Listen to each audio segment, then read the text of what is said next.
Good morning, ladies and gentlemen. I am Meezy69 and welcome to the fifth and final installment of OP Week. And today we have two very OP battles, and we're going to call this OP Raseiniai.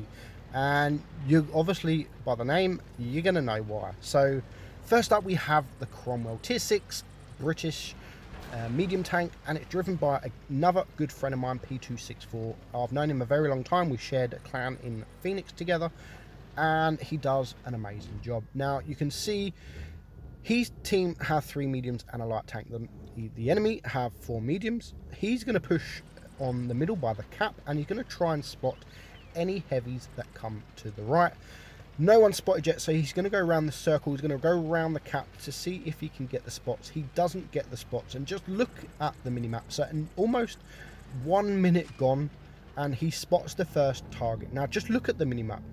All 6 of his tanks are like they're cuddling up. It's like they're scared and they're cuddling each other. But you can't complain too much because it is a tier 5 battle. But you can see they are all together, and P2 decides it will be best to go and sit with his team up on the church, and where, again, if that was me, I would probably flank around. But he does a very good job, and he knew what he needed to do, and he goes to the church. And first up we have the scavenger, who he spots up here.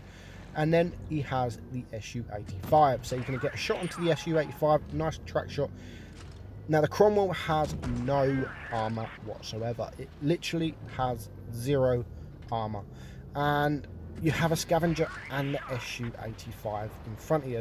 Not 2 tanks you want sitting in front of you, because both tanks can do nasty damage. Now this Chi-2, I'm not actually sure what he does all battle, which actually helps P2 because he does literally nothing, and it means the enemy can focus him while P2 is getting the shot. So he's now put the SU down to a 1 shot, or 2 shots should I say.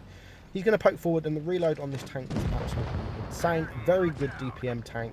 He takes out the SU, and he's going to push the scavenger, and he's going to take him out for his 2nd kill. So 2 tanks down to the reds, 2 tanks down to the greens. There's a couple of low hit point tanks also. But there's still quite a few tanks. There's only the scavenger and now the KV2 that is spotted. So there's still a few tanks that are not spotted. And the KV2, there is 2 KV2s, I believe. And there's 1 shot from 1 KV2. There's the 2nd KV2. Now, he's going to get shots in this, and it's very well played, and it's a tank that you need to focus on. You need the KV2 out of the game. That KV2 can 1-shot P2 in his Cromwell, no problem. He can shoot him in the face, and he can 1-shoot him. But the KV2 now decides to back up. So P2 is going to poke forward, and he's going to get the tanks that are damaging his team, which is good for him because he can focus them, and they are not focusing him. They are just going to focus the tanks that are directly in front of him. So he's got 2 kills. He's now put 2 tanks down to a 1 shot. He's going to take out that KV2 before he can turn around. It's now 3 against 4. You've got the A2 up here, who is a 1 shot. He's not got any shots into him, so he's going to get shots onto the STRV. Scavenger, you can see, is poking round. STRV takes out the Panzer IV, so it's now 2 against 4. And the 2 is this G2, who, like I said, I have no idea what he's been doing. He's just driving backwards and forward. P2's got 3 kills, so he's now going to flank around. He doesn't want to sit up the top where he is an easy target to the KV2. And even the scavenger can do nasty damage. And he knows if he flanks around here, there is a tank, the E2, that is a 1 shot. And also, there is the STRV. So he takes out the E2, no problem at all, for his 4th kill. So already he's done 2.6k damage. He's still quite healthy as it within hit points. You've got the scavenger up here. The Chi-2 has managed to back down. Again, not sure what he's actually doing up there. But P2 can now go and focus the scavenger whilst the scavenger is focusing on the Chi-2. So actually the Chi-2 has done quite a lot.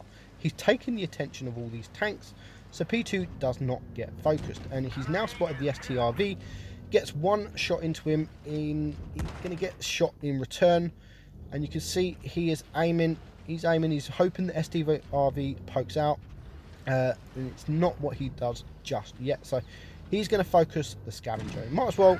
There's no point focusing a tank you can't see, and he now gets him out, and he gets his fifth kill. So now he's going to flank round. He's going to be able to take out the scavenger, no problem, which will then just leave. He does get shot in return, which is quite bad because now he is a one shot to the KV2, even if the KV2 uses AP. Not sure where that KV2's gone. He hasn't seen him since he was shooting him from the castle, and as soon as he pokes around the corner, he spots the KV2 right in front of him. But he's very lucky he wasn't looking at him, and he manages to get round the side of him, takes him out, 3.3k damage, and he gets his Raseiniai medals. 7 kills, he gets the lot. And a very nice battle in tier 6. So 3.3k damage, 38,000 credits earned. He gets the top gun, high caliber. He gets the Raseiniai, he gets the ace. And very, very well played. Let's see the team results. Let's see what that Chi2 did. 150 damage. Lovely work from the Chi2. But he took the attention of the enemy. So he did quite a lot. And thank you very much, Peter, for sending me that in. Now we are going to go to the second battle, and this battle is insane. So it is the Batchat AP, the tier 9 Batchat, and it's driven by Laugh Out Loud XD 2001. So his team, there is 2 mediums and himself in a light tank. Lovely HE shot into the CDC here, and he plays really aggressive. And what I mean by that, so there's a T-54, there's a CDC, and there is another quick tank that is in front of him. I thought he was going to run away here, but he doesn't. He stays, he fights. There's the Tortoise up there as well. So there's quite a few tanks by here, and that T-54 on the green team also does a great job. And this is where I'm thinking, right, he needs to run. Look at all 4 of them tanks chasing that T-54, but great for him because he's got 3 shots without any of them focusing him. Now the T-54 somehow is still alive. LOL, Laugh Out Loud XD is going to reload before the T-54 is dead. We've got the AMX CDC here. He's now a one-shot the T-54, but he's going to focus on the low hit point. The tanks he can clear, and which is great play. Now, I was sort of not cringing, but you're going to see a lot of missed shots on this battle because he is using the auto aim, and there's a lot of shots he don't actually use the sniper mode, and a lot of the shots he needed that sniper mode. Now that was a nice shot on the T-54 lightweight, and now he's got the AMX CDC, so gets another shot into him. Now he's on a reload, and you can just see him circling. He's not just circling, he's going up and down the hills. So the AMX CDC hasn't always got a shot into him, but now the Tortoise comes, the CDC gets a horrible shot into him, which puts him down to a one shot, which means Laugh Out Loud can get a shot into him, no problem at all. You can see the Tortoise has now just shot, which means he can get behind him. It's 4 against 3, so at the minute it looks nice and easy, but the Tortoise, there's not much you can do in a Tortoise when a Batchat is behind you and he is in the open like this. But there is only one thing the Tortoise can do, and that is just head towards the T-30, which is what he's doing, which he does a great job. He manages to take out the T-30, which leaves just 2 against 3. And again, the Tortoise just goes forward. The Tortoise just drives forward, and that is all he can do. And that's why I don't like driving them tanks, because once you get a tank like this behind you, there is really not much you can do. Now the Tortoise does take out the IS-5, which leaves LOL, Laugh Out Loud XD against 3 tanks. So he takes out the Tortoise, no problem, and it's now just him and 2 others. He's got 1 shot remaining, and you can see how he uses that auto aim. Sometimes it is good using the auto aim, and you can get lovely shots like that, and it does look good. It really does look good. But when you miss those shots, it's like, is it really worth it? And you can cost battles when you do that. And you're going to see he's going to miss quite a few. Now he is aiming now. There's the T-34 and the AMX just go into cap, which they are doing the right thing. They are 2 heavy tanks against a bat chat. There really is not much you can do. You're not going to start chasing the bat chat. There's still over 3 minutes on the clock. Why don't you both cap and bring the bat chat to you, which is exactly what they should do. They are doing everything that they should, and they're doing only what they can do. And like I said, there's no point 2 heavy tanks chasing a bat chat. But here you're going to see get a nice shot into the T-34, putting him down to a 1 shot. He's aiming and he gets him gone, but he does take a shot in return, which is a bad shot because he's now a 2 shot to the AMX. But luckily the AMX carries on capping, so he knows exactly where he is. And he's not quite a clip for Laugh Out Loud. Probably 2 clips, where as Laugh Out Loud, it only needs two high rolls or 2 average rolls into him to get him gone. So he resets his camo, then he goes back to exactly where he was. And this is where you're going to see a few misses because of that auto aim. So he's missed the first shot already. He gets himself spotted, and there's the auto aim.